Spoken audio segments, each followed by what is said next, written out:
மக்கள் இந்திய அரசியல் அமைப்பின்பால்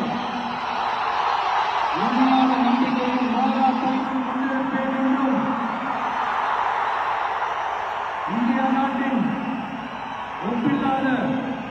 முழு முதல் ஆட்சியையும் உரிமையையும் நிலைநிறுத்துவேன் என்றும் தமிழ்நாடு அரசின் முதலமைச்சராக உண்மையாகவும் இலச்சான்றின்படியும் என் கடமைகளை நிறைவேற்றுவேன் என்றும்